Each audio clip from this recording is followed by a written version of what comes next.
നമസ്കാരം, ഞാൻ സിജു. എല്ലാവർക്കും നെറ്റ്വർക്സിന്റെ പുതിയ വീഡിയോയിലേക്ക് സ്വാഗതം. യുകെയിലെ ആരോഗ്യ രംഗത്തിന് പ്രത്യേകിച്ച് NHSന് പ്രതീക്ഷ പകരുന്ന 2 വാർത്തകളും അതോടൊപ്പം തന്നെ യുകെയിൽ നിന്ന് ഓസ്ട്രേലിയയിലേക്കൊക്കെ കുടിയേറാൻ ആഗ്രഹിക്കുന്നവർക്ക് നിരാശ പകരുന്ന ഒരു കാര്യവുമാണ് ഇന്നത്തെ വീഡിയോയിലൂടെ നിങ്ങളോട് ഞാൻ പങ്കുവെക്കാൻ ആഗ്രഹിക്കുന്നത്. അപ്പോൾ നമുക്കറിയാമല്ലോ, യുകെയിലേക്ക് കഴിഞ്ഞ 2-3 വർഷങ്ങളിൽ ധാരാളം നഴ്സിംഗ് റിക്രൂട്ട്മെന്റുകൾ നടന്നു. പക്ഷെ അത്രയധികം നഴ്സുമാരെ റിക്രൂട്ട് ചെയ്തിട്ട് പോലും യുകെയിലെ NHSലെ സ്റ്റാഫ് ഷോർട്ടേജ് ആണ്. അതിന്റെ പ്രധാനപ്പെട്ട ഒരു കാരണമായിട്ട് ഞാൻ ഒരുപാട് വീഡിയോയിൽ പറഞ്ഞിട്ടുണ്ട്. അതിന്റെ ഏറ്റവും പ്രധാനപ്പെട്ട ഒരു കാര്യം എന്ന് പറഞ്ഞു കഴിഞ്ഞാൽ, യുകെയിൽ വരുന്ന നല്ലൊരു ശതമാനം നേഴ്സുമാരും UK ഒരു മിഡിൽ പ്ലേസ് ആയിട്ട് മാത്രമേ കണ്ടിട്ടുള്ളൂ. അതായത് അവർക്ക് ഇവിടെ വന്ന് ഓസ്ട്രേലിയയിലേക്കോ ന്യൂസിലാൻഡിലേക്കോ കുടിയേറാനായിട്ടുള്ള ഒരു പ്ലേസ് ആയിട്ട് മാത്രമാണ് UK കണ്ടത്. നമുക്കറിയാം, UKയിലേക്കുള്ള നഴ്സിംഗ് റിക്രൂട്ട്മെന്റ് അല്ലെങ്കിൽ നഴ്സിംഗ് രജിസ്ട്രേഷൻ വളരെ എളുപ്പമുള്ള ഒരു കാര്യമാണ്. കാരണം നമുക്കിപ്പോൾ ഒരു നഴ്സിംഗ് ക്വാളിഫിക്കേഷൻ ഉണ്ടെങ്കിൽ, BSc നഴ്സിംഗ് ആയാലും ജനറൽ നഴ്സിംഗ് ആയാലും പോസ്റ്റ് BSc നഴ്സിംഗ് ആയാലും, ആ ക്വാളിഫിക്കേഷൻ ഉണ്ടെങ്കിൽ നമുക്ക് IELTS OET എഴുതി നമ്മുടെ ഇംഗ്ലീഷ് ലാംഗ്വേജ് റിക്വയർമെന്റ് സാറ്റിസ്ഫൈ ചെയ്ത് കഴിഞ്ഞാൽ, നമുക്ക് CBT കൂടെ പാസ്സായി കഴിഞ്ഞാൽ ഏതെങ്കിലും ഒരു റിക്രൂട്ട്മെന്റിലൊക്കെ അറ്റൻഡ് ചെയ്താൽ 6 months എക്സ്പീരിയൻസ് ഉള്ളവരെയൊക്കെ എടുക്കുന്നുണ്ടായിരുന്നു. അങ്ങനെ നമുക്ക് UKയിലേക്ക് പെട്ടെന്ന് തന്നെ വരാൻ സാധിക്കുമായിരുന്നു. അങ്ങനെ നമ്മൾ വരുന്നത് Band 4-ലായിരുന്നു UKയിലേക്ക് വരുന്നത്. അന്നേരം ഈ ഹെൽത്ത് ആൻഡ് കെയർ വിസയൊക്കെ വന്നതുകൊണ്ട് തന്നെ വിസ പ്രോസസിംഗ് ഒക്കെ വളരെ എളുപ്പമായിരുന്നു. വളരെ കുറഞ്ഞ വിസ ഫീസ് മാത്രമേ ഉള്ളായിരുന്നു. അവരുടെ ഡിപെൻഡൻസിനും UKയിലേക്ക് വരുന്നതിന് വളരെ കുറഞ്ഞ വിസ ഫീസ് മാത്രമേ ഉള്ളായിരുന്നു. അന്നേരം NHSന് ധാരാളം റിക്രൂട്ട്മെന്റുകളാണ് കഴിഞ്ഞ 2-3 വർഷം നടന്നത്. അങ്ങനെ നാട്ടിൽ നിന്ന് നഴ്സിംഗ് പാസ്സായ ഒരുപാട് പേര് UKയിൽ വരികയും UKയിൽ അവർ ഇവിടെ വന്നതിന് ശേഷം അവർക്ക് ട്രെയിനിങ് കിട്ടി, OSCE പാസ്സായി അവർക്ക് പിൻ നമ്പർ ലഭിച്ചു. അതായത് Band 4-ലാണ് UKയിലേക്ക് ഈ നേഴ്സുമാരെല്ലാം തന്നെ വരുന്നത്. Band 4 ഇവിടെ എത്തി അവർക്ക് OSCE അവരെ പഠിപ്പിച്ച്, അതായത് NHSന്റെ ചെലവിൽ അവരെ പഠിപ്പിച്ചാണ് OSCE അവരെ പാസ്സാക്കി എടുക്കുന്നത്. ആ പാസ്സാക്കി എടുത്തിട്ട് അവർക്ക് പിൻ നമ്പർ ലഭിച്ച് അങ്ങനെ അവരെ നേഴ്സായിട്ട് മാറുകയാണ് ചെയ്യുന്നത് UKയിൽ വന്നിട്ട്. വളരെ എളുപ്പമുള്ള ഒരു പ്രോസസ് ആയിരുന്നു.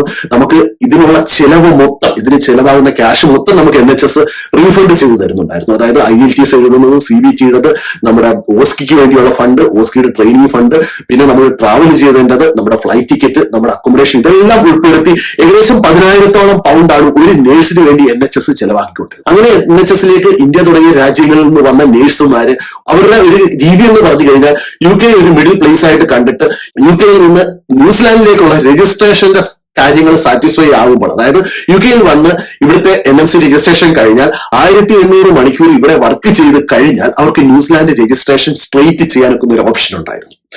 ആ ന്യൂസിലാൻഡ് രജിസ്ട്രേഷൻ സ്ട്രെയിറ്റ് ചെയ്യുക, അതിനുശേഷം അവിടുന്ന് ആ ന്യൂസിലാൻഡ് രജിസ്ട്രേഷന്റെ ഓസ്ട്രേലിയ രജിസ്ട്രേഷനും സ്ട്രെയിറ്റ് ചെയ്യുക. അതായത് ആ രാജ്യങ്ങളിൽ പോകാതെ UKയിൽ നിന്നുകൊണ്ട് തന്നെ അവർക്ക് അത് ചെയ്യാൻ സാധിക്കുമായിരുന്നു. അങ്ങനെ ചെയ്തുകൊണ്ട് അവര് ആ രാജ്യങ്ങളിലേക്ക് കുടിയേറുകയാണ് ചെയ്തത്. അങ്ങനെ NHS ചെലവാക്കിയ 10,000-12,000 പൗണ്ടിന് ഒരു വിലയും കൽപ്പിക്കാതെ NHSൽ നിന്ന് ജോലി രാജിവെച്ച് മറ്റു രാജ്യങ്ങളിലേക്ക് ചേക്കേറുകയാണ് ചെയ്തത്.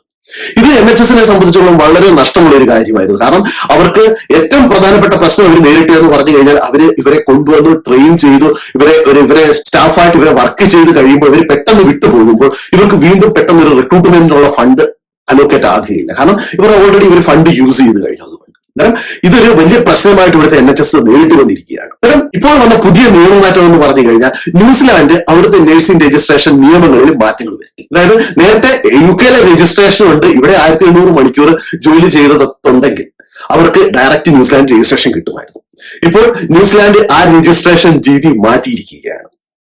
അവര് ഇപ്പോൾ ചെയ്യുന്നതെന്ന് പറഞ്ഞു കഴിഞ്ഞാൽ, ഈ UKയിൽ വന്ന് 1800 മണിക്കൂർ ജോലി ചെയ്താൽ പോലും നമ്മൾ ന്യൂസിലാൻഡ് രജിസ്ട്രേഷൻ വേണമെങ്കിൽ, നമ്മൾ ഈ ഇംഗ്ലീഷ് സ്പീക്കിംഗ് കൺട്രിയിലല്ല പഠിച്ചതെങ്കിൽ, അതായത് ഇന്ത്യയിൽ നിന്നൊക്കെ ഡിഗ്രി കിട്ടിയവർക്കാണെങ്കിൽ ഇനി തൊട്ട് ഡയറക്റ്റ് ന്യൂസിലാൻഡ് രജിസ്ട്രേഷൻ UKയിൽ വന്ന് രജിസ്ട്രേഷൻ ഉണ്ടെങ്കിലും കിട്ടുകയില്ല. നമ്മൾ ഇന്ത്യയിൽ നിന്ന് എങ്ങനെ ന്യൂസിലാൻഡിലേക്ക് പോകണം, അതേ രജിസ്ട്രേഷൻ രീതി തന്നെ UKയിൽ നിന്നുള്ളവരും സാറ്റിസ്ഫൈ ചെയ്യേണ്ടി വരും. അതായത് UKയിലെ രജിസ്ട്രേഷനും UKയിലെ 1800 മണിക്കൂർ ട്രെയിനിങ്ങും അവർ ഡയറക്റ്റ് രജിസ്ട്രേഷന് വേണ്ടി പരിഗണിക്കുന്നില്ല. അതിന് പകരമായിട്ട് അവര്, നമ്മളിപ്പോൾ UKയിൽ പഠിച്ചവർക്കാണെങ്കിൽ, UKയിലോ അയർലൻഡിലോ BSc നഴ്സിംഗ് പഠിച്ചവർക്കാണെങ്കിൽ പ്രശ്നമില്ല. അല്ലാത്തവരാണെങ്കിൽ ഇനി അവര് ന്യൂസിലാൻഡിൽ ചെന്ന് OSCEയും തിയറിയും പാസ്സായാൽ മാത്രമേ അവർക്ക് ന്യൂസിലാൻഡ് രജിസ്ട്രേഷൻ കിട്ടുകയുള്ളൂ. ഇത് ചെക്ക് ചെയ്യാനുള്ള ലിങ്ക് ഞാൻ ഡിസ്ക്രിപ്ഷൻ ബോക്സിൽ കൊടുക്കാം. അന്നേരം അത് ചെക്ക് ചെയ്യുന്ന എങ്ങനെയാണെന്ന് ഞാൻ ഈ സ്ക്രീനിൽ ഒന്ന് കാണിക്കാം. അതിന് നമുക്ക് ഈസി ആയിട്ട് ചെക്ക് ചെയ്യാവുന്ന ഒരു ഓപ്ഷനാണ്. അന്നേരം ഇനിയിപ്പോൾ നമുക്ക് ന്യൂസിലാൻഡിലേക്ക് ഡയറക്റ്റ് രജിസ്ട്രേഷൻ പറ്റുമോ എന്നുള്ളത് നോക്കുന്നതിന് ഒരു സെൽഫ് അസസ്മെന്റ് ഫോം അവർ കൊടുത്തിട്ടുണ്ട്. ന്യൂസിലാൻഡിന്റെ നഴ്സിംഗ് രജിസ്ട്രേഷൻ പേജിലാണ് അത് കൊടുത്തിരിക്കുന്നത്. അതിന്റെ ലിങ്ക് ഡിസ്ക്രിപ്ഷൻ ബോക്സിൽ കൊടുക്കാം. അന്നേരം അത് എങ്ങനെയാണ് ചെയ്യുന്നത് ഞാൻ പറയാം. ആ സെൽഫ് അസസ്മെന്റ് ഫോമിൽ ക്ലിക്ക് ചെയ്യുമ്പോൾ നമുക്കൊരു ഫോം വരും. അതിനകത്ത് അവർ ആദ്യത്തെ ക്വസ്റ്റ്യൻ ചോദിച്ചിരിക്കുന്നത്, നമ്മൾ ഏതെങ്കിലും വിദേശത്തെ കറന്റ്ലി രജിസ്റ്റേർഡ് ആണോ എന്ന്, ഏതെങ്കിലും റെഗുലേറ്ററി അതോറിറ്റിയിൽ രജിസ്റ്റേർഡ് ആണോ എന്നുള്ള ക്വസ്റ്റ്യൻ ആണ്. എന്നാൽ നമ്മളിപ്പോൾ UKയിലുള്ളവർക്കാണെങ്കിൽ അത് രജിസ്റ്റേർഡ് ആണെന്ന് കൊടുക്കാം. കാരണം നമ്മൾ ഇവിടെ രജിസ്ട്രേഷൻ ഉണ്ട്. ഇന്ത്യയിലുള്ളവർക്കാണെങ്കിൽ ഇന്ത്യയിൽ രജിസ്ട്രേഷൻ ഉള്ളതായിട്ട് കൊടുക്കാം. എന്നാൽ നമ്മൾ അത് കറന്റ്ലി രജിസ്റ്റേർഡ് എന്നുള്ളത് നമ്മൾ സെലക്ട് ചെയ്തു. കാരണം അടുത്ത ക്വസ്റ്റ്യൻ ചോദിക്കുന്നത് പറഞ്ഞു കഴിഞ്ഞാൽ നമ്മൾ പഠിച്ചത് നമ്മുടെ നഴ്സിംഗ് ക്വാളിഫിക്കേഷൻ ഏത് രാജ്യത്തിൽ നിന്നുള്ളതാണ് ചോദിക്കുന്നത്. അതിനകത്ത് ഓപ്ഷൻ ഉള്ളത് USA, UK, Ireland, Singapore, British Columbia or Ontario provinces ചോദിച്ചിട്ടുണ്ട്. രണ്ടാമത്തെ ഓപ്ഷൻ ചോദിച്ചിരിക്കുന്നത് വേറെ ഈ രാജ്യങ്ങളിലാണ് മറ്റു രാജ്യങ്ങളിലാണോ. നമ്മളിപ്പോൾ ഇന്ത്യയിലൊക്കെ പഠിച്ചവരാണെങ്കിൽ സെക്കൻഡ് ഓപ്ഷൻ ആണ് സെലക്ട് ചെയ്യുന്നത്. അന്നേരം ഞാൻ ആ സെക്കൻഡ് ഓപ്ഷൻ സെലക്ട് ചെയ്തു. മൂന്നാമത്തെ ഒരു ഓപ്ഷൻ എന്ന് പറയുന്നത് അവർ ചോദിച്ചിരിക്കുന്നത് നമുക്ക് ഓവർസീസ് രജിസ്ട്രേഷന് വേണ്ടിയുള്ള ഒരു ഡിഗ്രി, ബാച്ചിലേഴ്സ് ഡിഗ്രിയോ അല്ലെങ്കിൽ പോസ്റ്റ് ഗ്രാജുവേഷൻ ഡിഗ്രിയോ ഉണ്ടെന്ന് ചോദിക്കുന്നത്. നമുക്ക് സ്വാഭാവികമായിട്ട് നേഴ്സുമാരാണെങ്കിൽ നിങ്ങൾക്ക് ഉണ്ട്, അന്നേരം അത് ക്ലിക്ക് ചെയ്യുക. ഇനി അടുത്ത ക്വസ്റ്റ്യൻ എന്ന് പറഞ്ഞാൽ 1500 മണിക്കൂർ നമ്മൾ രജിസ്റ്റേർഡ് നേഴ്സായിട്ട് വർക്ക് ചെയ്തിട്ടുണ്ടോ എന്ന് ചോദിക്കും. ആ ഒരു ക്വസ്റ്റ്യൻ ഉണ്ട്. അന്നേരം അതിനകത്ത് നമ്മൾ ചെയ്തിട്ടുണ്ട്, യെസ് കൊടുക്കുക. ഇതിനകത്ത് ഒരു റിസൾട്ട് ആയിട്ട് നമുക്ക് തരുന്നത് അസസ്മെന്റിൽ നമ്മൾ കൊടുത്ത ആൻസേഴ്സ് വെച്ച് നോക്കുമ്പോൾ നമ്മൾ ഇനി അവിടുത്തെ രജിസ്ട്രേഷൻ വേണമെങ്കിൽ തിയറി ആൻഡ് ക്ലിനിക്കൽ എക്സാമിനേഷൻ പാസ്സാകണം എന്നാണ് പറഞ്ഞിരിക്കുന്നത്. ഇനി നമുക്ക് ഇതിനകത്ത് ആ ഒരു ഓപ്ഷൻ ഒന്ന് മാറ്റി ഒന്നുകൂടെ നോക്കാം. സെയിം ഓപ്ഷൻസ് ഒക്കെ കൊടുക്കാം. നമ്മൾ പഠിച്ചത് USA ലാണെന്ന് പറഞ്ഞു കൊടുക്കാം, അല്ലെങ്കിൽ UK ലാണെന്ന് പറഞ്ഞു കൊടുക്കാം. അതായത് നേഴ്സിംഗ് നമ്മൾ പഠിച്ചത് UK ലാണെന്ന് പറഞ്ഞു കൊടുക്കാം. ബാക്കിയെല്ലാം സെയിം ഓപ്ഷൻ ആണ്.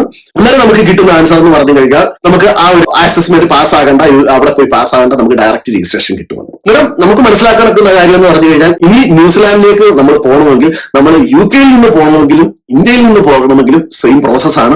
അല്ലെങ്കിൽ നമ്മൾ ആ പറഞ്ഞ രാജ്യങ്ങളിൽ നേഴ്സിംഗ് പഠിച്ചവരാണ്. കാരണം ഇതിപ്പോൾ UK യിൽ നേഴ്സിംഗ് പഠിക്കുന്നവർക്ക് ഒരു സന്തോഷ വാർത്ത തന്നെയാണ്. കാരണം അവർക്ക് ഓസ്ട്രേലിയ, ന്യൂസിലാൻഡിലൊക്കെ പോകണമെങ്കിൽ ഡയറക്റ്റ് രജിസ്ട്രേഷൻ എടുത്ത് അവർക്ക് പോകാൻ സാധിക്കുന്നതാണ്. പക്ഷേ ഇന്ത്യയിൽ നിന്നോ മറ്റു രാജ്യങ്ങളിലോ പഠിച്ച് UK യിൽ വന്ന് രജിസ്ട്രേഡ് നേഴ്സ് ആയിട്ട് വർക്ക് ചെയ്തവർക്ക് ഇവിടുത്തെ രജിസ്ട്രേഷൻ യൂസ് ചെയ്തുകൊണ്ട് ന്യൂസിലാൻഡിൽ രജിസ്ട്രേഷൻ പറ്റുകയില്ല. കാരണം ഇത് UK യിലെ NHSൽ നിന്ന് കൊഴിഞ്ഞു പോകുന്നവരുടെ എണ്ണം കുറയ്ക്കുമെന്നുള്ള കാര്യത്തിൽ ഒരു സംശയവുമില്ല. കാരണം UK യിലെ പല NHSൽ നിന്നും 40ഉം 50ഉം പേരൊക്കെയാണ് ഒരൊറ്റ ട്രിപ്പിൽ പോയിക്കൊണ്ടിരിക്കുന്നത്. ഇത് NHSനെ സംബന്ധിച്ചിടത്തോളം വളരെ നഷ്ടമുള്ള ഒരു കാര്യമായിരുന്നു. അവർക്ക് ഓരോ നേഴ്സിന്റെ പേരിലും ഒരു 10,000 പൗണ്ടോളം നഷ്ടപ്പെട്ടുകൊണ്ടിരുന്ന ഒരു കാര്യമാണ്. അതുകൊണ്ട് തന്നെ ഇത് NHSനെ സംബന്ധിച്ചിടത്തോളം വളരെ നല്ലൊരു വാർത്തയാണ്. കാരണം NHSൽ നിന്ന് പെട്ടെന്ന് വിട്ടുപോകാൻ നിന്നവർക്ക് ഇപ്പോൾ ന്യൂസിലാൻഡിൽ ഈ നിയമമാറ്റം കൊണ്ട് പെട്ടെന്ന് അവർക്ക് ന്യൂസിലാൻഡ് രജിസ്ട്രേഷൻ നേടിയെടുക്കാൻ സാധിക്കുകയില്ല. ന്യൂസിലാൻഡ് രജിസ്ട്രേഷൻ നേടിയെടുക്കുന്നവർക്ക് പെട്ടെന്ന് തന്നെ ഓസ്ട്രേലിയൻ രജിസ്ട്രേഷൻ നേടിയെടുത്ത് അങ്ങോട്ട് പോകാമായിരുന്നു. ഇപ്പോൾ ആ വഴി അടഞ്ഞിരിക്കുകയാണ്. ഇനി രണ്ടാമത്തെ ഒരു സന്തോഷ വാർത്ത NHSനെ കുറിച്ച് വന്നിരിക്കുന്നു പറഞ്ഞു കഴിഞ്ഞാൽ സ്റ്റാർമറുടെ നേതൃത്വത്തിലുള്ള മന്ത്രിസഭ NHSലേക്ക് ഓരോ വർഷവും ഏകദേശം 1.3 ബില്യൺ എക്സ്ട്രാ ഫണ്ട് കൊടുക്കാൻ തീരുമാനിച്ചിരിക്കുകയാണ്.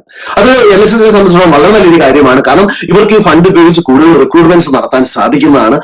ഇത് അവർ കളക്ട് ചെയ്യാൻ ഉദ്ദേശിക്കുന്നത് ഡോൺ ടാക്സിലൂടെയും അതുപോലെ തന്നെ ടാക്സുകളൊക്കെ കറക്റ്റ് ആയിട്ട് പിടിച്ച് അതിൽ നിന്നാണ് ഈ ഫണ്ട് അവർ കളക്ട് ചെയ്യാൻ വേണ്ടി ഉദ്ദേശിക്കുന്നത്. അന്നേരം ഈ രണ്ട് വാർത്തകളും UK യിലെ NHSനെ സംബന്ധിച്ചിടത്തോളം വളരെ നല്ല വാർത്തകളാണ്. പക്ഷേ അതേ സമയത്ത് തന്നെ ഓസ്ട്രേലിയയിലേക്കൊക്കെ കുടിയേറാൻ ആഗ്രഹിക്കുന്നവർക്ക് അത്ര നല്ലൊരു വാർത്തയല്ല.